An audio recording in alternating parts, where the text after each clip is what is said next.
રાજકોટના જંગલેશ્વરમાં મેગા ડિમોલેશનની તૈયારીઓ થઈ રહી છે। ડિમોલેશન માટેની પ્રાથમિક કામગીરી શરૂ કરાઈ છે। Police commissioner, joint police commissioner સમગ્ર મેગા ડિમોલેશન પર નજર રાખશે। 5 ડીસીપી, 17 એસીપી, 17 એસીપીની સાથે 35 પીઆઈ, 140 પીએસઆઈની પણ તૈનાતી રહેશે। ડિમોલેશનની કાર્યવાહી દરમિયાન 1000 પોલીસ જવાન અને એસઆરપીની પણ 11 ટીમ બંદોબસ્તમાં હાજર રહેશે। 3 ડ્રોન ટીમ, પ્રિઝમ 22 ક્યુઆરટીની 3 ટીમ પણ તૈનાત રહેશે। 21 જેસીબી, 26 ટ્રેક્ટર, 18 ટ્રેક્ટર બ્રેકરની પણ મદદ લેવાશે। 1489 મકાનો પર મહાનગરપાલિકાનું બુલડોઝર ફરશે। 15 મીટર રોડ પરના 497 નાના મોટા દબાણો છે એ પણ દૂર કરવામાં આવશે। સરકારી જમીન પર ખડકાયેલ 992 દબાણો દૂર કરવામાં આવનાર છે। નોટિસના પગલે કેટલાક લોકોએ જાતે જ દબાણો દૂર કર્યા છે। વિગતો સાથે સંવાદદાતા રહીમ લાખાણી રાજકોટથી જોડાઈ ગયા છે। રાજકોટ ખાતે રહીમ, મેગા ડિમોલેશન થવાનું છે અને એને જ લઈને પૂરજોશમાં તૈયારીઓ ચાલી રહી છે। લગભગ 489 મકાનો પર બુલડોઝર ફરવાનું છે।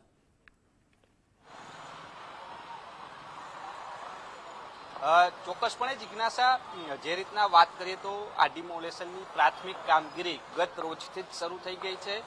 કોર્પોરેશન અને પોલીસ અધિકારીઓનો કાફલો છે તે જંગલેશ્વરમાં તૈનાત પણ કરી દેવામાં આવ્યો છે। જે નોટિસો ઇસ્યુ થઈ છે તેમાં હું હાલ ટીપી રોડ, જે ટીપીનો રોડ નીકળી રહ્યો છે ત્યાં સ્થળ ઉપર ઊભો છું ને જ્યાં નોટિસો આપી છે તે સ્થળ ઉપર અત્યારે સ્થાનિક લોકો દ્વારા જ જે પોતાના બાંધકામો છે તે પોતે જ દૂર કરતા નજરે આવી રહ્યા છે। 497 જેટલા આવા બાંધકામો છે જે ટીપીના રસ્તાને નડતરરૂપ છે ને તેમને જે નોટિસ આપવામાં છે ને તેમને માર્કિંગ પણ કરી દેવામાં આવ્યું છે। તે માર્કિંગના આધારે જે આ કામગીરી છે તે લોકો પોતે જ કરતા જોવા મળી રહ્યા છે ને સાથે જો વાત કરું આ ડિમોલેશન, મેગા ડિમોલેશનની, તો 7 ઝોનની અંદર આ કામગીરી છે તે કામગીરી સોંપવામાં આવી છે। 7 અધિકારીઓ છે, મેન વ્યક્તિ છે, તેમના નીચે અલગ અલગ સ્ટાફ છે તે ફાળવવામાં આવ્યો છે। કોર્પોરેશનનો હોય, પોલીસનો હોય, આ 7 ઝોન વાઇઝ આખી આ કામગીરી શરૂ કરવામાં આવી છે। 1498 બાંધકામની જો વાત કરવામાં આવે તો 1498 બાંધકામની અંદર 900 થી વધુ બાંધકામો છે તે આજી નદીના પટમાં છે તે દૂર કરવાના છે અને સાથે જે બાકીના 400 થી વધુ બાંધકામો છે તે બાંધકામો જે ટીપીનો રોડ નીકળી રહ્યો છે તેમને પોળો કરવાની છે કામગીરી, ત્યાં આ કામગીરી કરવામાં આવનાર છે અને આ કામગીરીને લઈને જે નોટિસો ઇસ્યુ થઈ છે તે નોટિસોના આધારે જે માર્કિંગ કરી ગયા છે તે સ્થળ ઉપર જ જે રહેવાસીઓ છે તે પોતાનું બાંધકામો દૂર કરતા પણ નજરે આવી રહ્યા છે। બીજી બાજુ આજી નદીના પટની અંદર સૌથી વધારે બાંધકામ છે તે આવે છે। 992 જેટલા બાંધકામો છે તે બાંધકામો દૂર કરવા માટેની પણ નોટિસ ઇસ્યુ થઈ છે। ત્યાં પણ લોકો પોતાના સામાન ફેરવી રહ્યા છે અને આવતીકાલે ફાઇનલી આ ડિમોલેશનની કામગીરી થવા જઈ રહી છે અને જેમાં બાકી રહી ગયેલા બાંધકામો છે તે જે કોર્પોરેશન દ્વારા તૈયારીઓના ભાગરૂપે વહેલી સવારથી જ જે જેસીબીઓ અને અલગ અલગ ટીમો છે તે અહીં તૈનાત કરવામાં આવનાર છે ને ડિમોલેશન છે તે શરૂ થશે। આજ સાંજ સુધીની અંદર જેટલા પણ લોકોને નોટિસ ઇસ્યુ થઈ છે તમામ લોકોએ પોતાનો સામાન કાઢી લેવા માટે અને સૂચના આપવામાં આવી છે।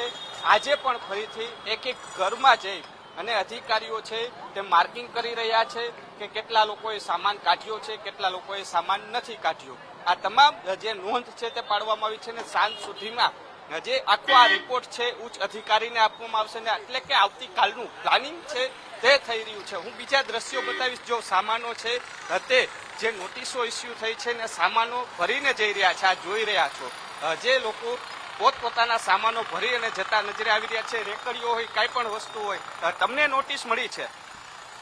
ક્યાં તમે ક્યાં રહેતા? 25 નંબરમાં। અત્યારે હવે ક્યાં જઈ રહ્યા છો? અત્યારે ફેરાવી બધે 25 નંબર ફેરાવી પાછું મકાન ભાડે 5 ભાડા, પૈસા ક્યાં કાઢવા જવા તારે?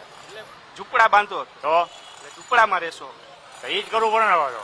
મકાન ક્યાંય ભાડે ન મળે, 5 10 હજાર ભાડા કીએ, 10 હજાર ભાડા કીએ તારે, તો ક્યાં ગોતવા જવા મારે? નાના બાળકો સાથે પણ લોકો છે તે કહી રહ્યા છે, વડીલ છે। દાદા, તમારે આ વિસ્તારમાં કેટલા વર્ષથી?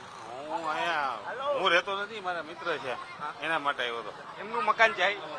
હા, પડે ને એમનું મકાન મળે એને અહીંયા એમ સમજી લ્યો કે એના બાપા 80 વર્ષ ઉપર થઈ ગયા હશે અત્યારે એ બિચારા હેરાન પરેશાન થઈ ગયા.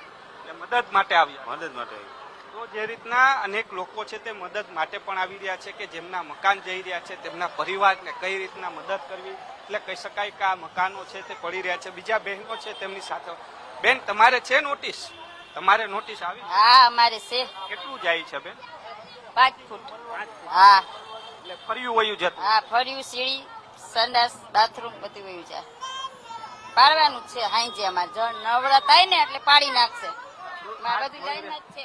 ત્રણેય લાઈન. હા હા. જે આ કહી રહ્યા છે, મહિલાઓ પણ કહી રહી છે કે જે નિયમ અનુસાર તેઓ પોતે સાંજ સુધીમાં પાડી દેવાની પણ ખાતરીઓ પણ આપી છે. એટલે કહી શકાય આ દ્રશ્યો જે લાઈન ટુ લાઈન આખું આ મકાન આવે છે, ટીપીનો રોડ જે નીકળી રહ્યો છે ત્યાં જે પોતે જે મકાનો પાડી રહ્યા છે. સૌથી મોટું ડિમોલેશન છે તે જંગલેશ્વરના આજી નદીના પટમાં જોવા મળવાનું છે.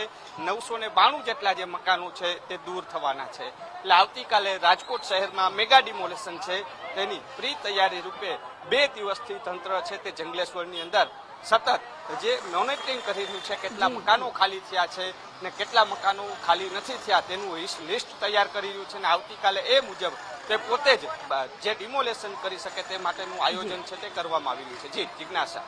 રહીમ, આભાર જાણકારી માટે.